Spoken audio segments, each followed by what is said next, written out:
नमस्कार, मैं प्रहलाद ठाकरे।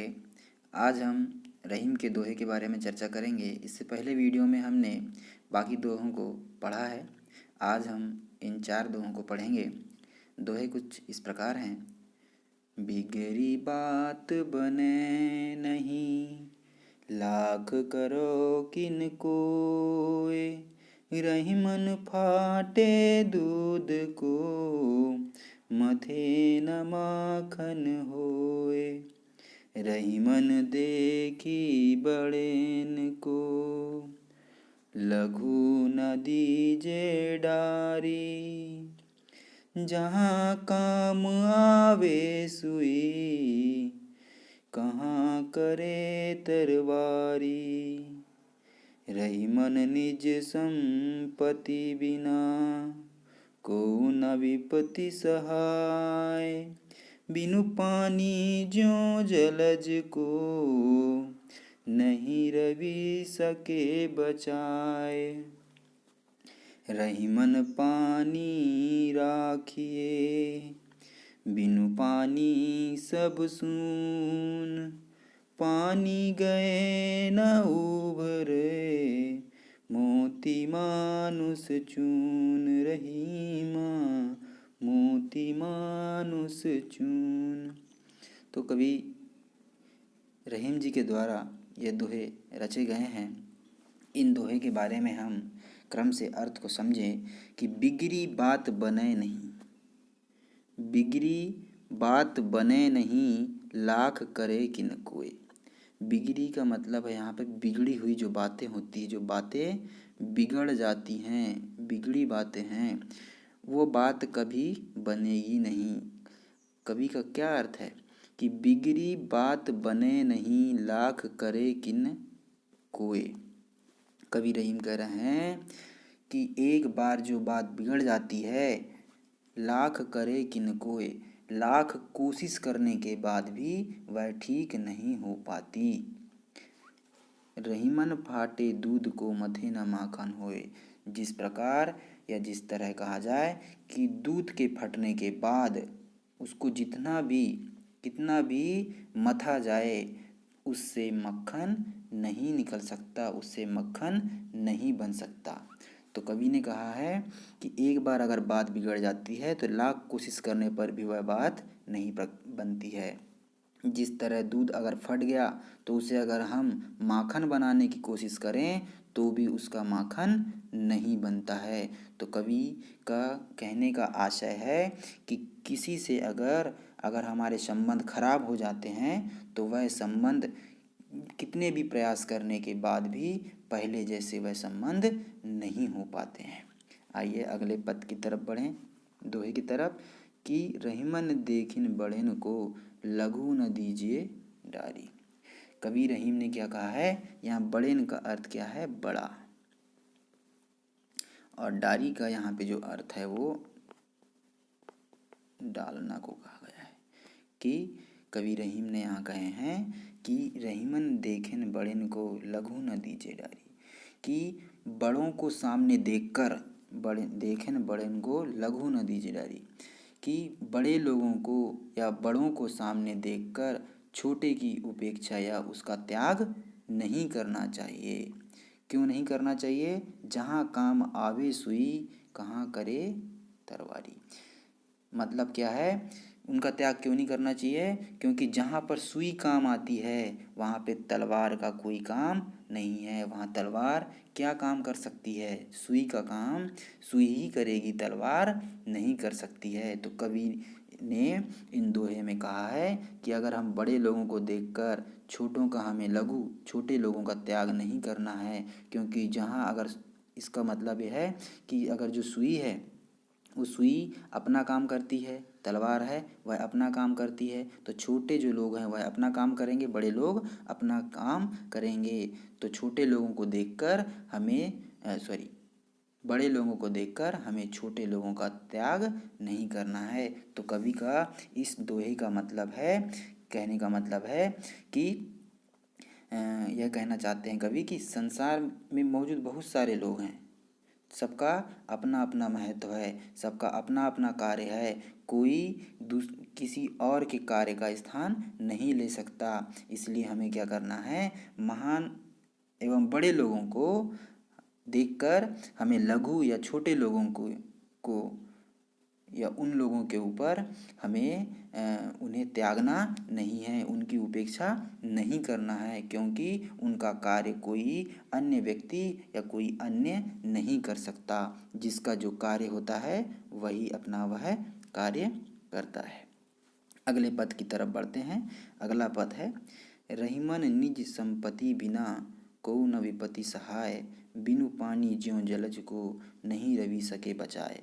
अब कवि रहीम ने कितनी अच्छी बात कही है कि रहीमन निज संपत्ति बिना। कवि रहीम क्या कह रहे हैं कि स्वयं, निज यानी क्या है, स्वयं को कहा गया है, संपत्ति धन दौलत को कहा गया है। तो सहाय, यहाँ सहाय का जो अर्थ है सहायक, यहाँ सहाय का जो अर्थ है वो क्या है, सहायक। तो कवि रहीम ने क्या कहा है कि अपनी स्वयं की निज की संपत्ति जो है वही हमें विपत्ति के समय में क्या आती है, काम आती है। किसी भी विपत्ति के समय काम आती है। रहीमन निज संपत्ति बिना कोई न विपत्ति सहाय, मतलब कि जो हमारी संपत्ति है वह हमारे स्वयं के विपत्ति के समय काम आती है। बिनु पानी ज्यों जलज को नहीं रवि सके बचाए। तो यहाँ पर जो है कि जो नया स्वयं की जो संपत्ति है वह विपत्ति के समय में क्या होती है, काम आती है। अर्थात क्या है, किसी भी प्रकार की अगर हमारे ऊपर विपत्ति आती है या कोई संकट आता है, आने पर जो व्यक्ति की जो संपत्ति होती, निजी जो संपत्ति होती है वही काम आती है। बिनु पानी ज्यों जलज को, बिनु पानी मतलब बिना पानी, जलज को, जलज मतलब कमल को कहा गया है कि बिना पानी वाले कमल को अपने, मतलब जो बिना पानी का जो कमल है, अगर पानी नहीं है और वहाँ कमल है तो जो कमल है उसे लाख कोशिश करने पर भी, जो रवि सूर्य को कहा गया है, लाख कोशिश करने पर भी सूर्य उसे नहीं बचा सकता। अगर उस कमल में पानी नहीं है तो कितने भी कोशिश कर लो सूर्य उसे नहीं बचा सकता। तो कवि का इन दोहे का आशय है, कवि का क्या कहना चाह रहे हैं कि कमल का आधार पानी है, पानी रहेगा तो ही वह बचेगा। तो उसकी रक्षा अगर करनी होगी तो पानी के माध्यम से हो सकती है, लेकिन सूर्य के माध्यम से उसकी रक्षा नहीं हो सकती, सूर्य उसे नहीं बचा सकता। ठीक उसी प्रकार अगर इंसान, मनुष्य, व्यक्ति अगर स्वयं की उसकी संपत्ति नहीं है तो कोई भी उसे विपत्ति या संकट में सहयोग नहीं दे सकता, उसे सहयोग प्रदान नहीं कर सकता। इस प्रकार से कवि ने इन पदों के माध्यम से बताने की कोशिश की है। अगले पद की तरफ बढ़े हम। अगला जो दोहा है वह है, रहीमन पानी राखिए बिनु पानी सब सून, पानी गए न उभरे मोती मानुष चून। कवि रहीम ने कितनी अच्छी बात कही है कि रहीमन पानी राखिए बिनु पानी सब सून। कवि रहीम कह रहे हैं कि हमें क्या करना है, पानी जो है वो बहुत अत्यधिक महत्वपूर्ण चीज़ है, उसे हमें रखना है, बचा कर रखना है। बिनु पानी सब सून, अगर पानी नहीं हो गया तो क्या होगा, हमारा जो जीवन है, हमारा जो अस्तित्व है वो सब क्या है, व्यर्थ है। बिना पानी के सब शून्य है, व्यर्थ है। कवि रहीम ने ये कहा है, पानी गए न उबरे मोती मानुष चून। अब कवि रहीम ने यहाँ पे 3 संदर्भों के माध्यम से बताया है। एक क्या बताया है, मोती, मोती को बताया है, और दूसरा मानुष को कहा है, और चून। ये 3 संदर्भों के माध्यम से कुछ बताने की कवि ने कोशिश किया है। क्या किया है कि रहीमन पानी राखिए बिन पानी सब सून। कवि रहीम कहते हैं कि पानी अत्यधिक महत्वपूर्ण है और इसके बिना सब कुछ क्या है, व्यर्थ है। पानी गए न उभरे मोती मानुष चून। अब कवि रहीम क्या कहते हैं कि एक बार यहाँ पर 3 संदर्भों में बताया कि पानी अगर चला गया तो क्या क्या होता है, मोती मानुष चून, 3 चीज़ को बताया। मोती मतलब क्या है कि मोती मानुष चून 3 चीज़ों को बताया। कवि का कहना है कि बिना पानी अर्थात क्या है, बिना पानी अर्थात क्या है कि जो कांति होती है, बिना पानी अर्थात उसका मतलब है जो कांति है, मोती को कहा गया है, जो कांति है वह क्या है, बिना पानी के वह मोती क्या है, व्यर्थ है। कांति के बिना मोती व्यर्थ है।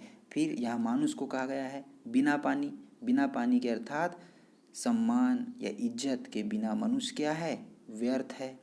उसी प्रकार क्या है, चून, तो बिना पानी के जो चूना है या आटा है वो भी क्या है, व्यर्थ है। इसलिए कवि ने क्या कहा है इसमें कि जो पानी की महिमा है या बखान है उसको करते हुए कवि ने कहा है, उसकी महिमा, उसकी बखान करते हुए कहा है कि उसे अलग अलग संदर्भों में, अलग अलग अर्थों में उसे रेखांकित करते हुए कवि ने बताया है कि अगर मोती में कांति नहीं होगी तो उसका जो महत्व है वह क्या हो जाएगा, व्यर्थ हो जाएगा। अगर मनुष्य के जीवन में उसकी अगर इज्जत नहीं है, उसका सम्मान नहीं है, तो उसका भी जीवन व्यर्थ है। उसी प्रकार चून को बोला गया है, चूना को बोला गया है या आटा कह लें हम, तो इन दोनों के में अगर पानी को ना मिलाया जाए, पानी ना रहे इनमें, तो ये किसी काम के नहीं है, इनका कोई अस्तित्व नहीं है। इस प्रकार से कवि ने इन दोहे के माध्यम से मनुष्य के जीवन में होने वाले जो वह उनके जो जीवन में, व्यवहारिक जीवन में जो होता है, सम्मान होना, इज्जत होना, इन चीज़ों को पानी के माध्यम से बताने की कोशिश किया है। आशा करते हैं आपको यह सारे पद अच्छे से समझ में आए होंगे। धन्यवाद। आपका दिन मंगलमय हो।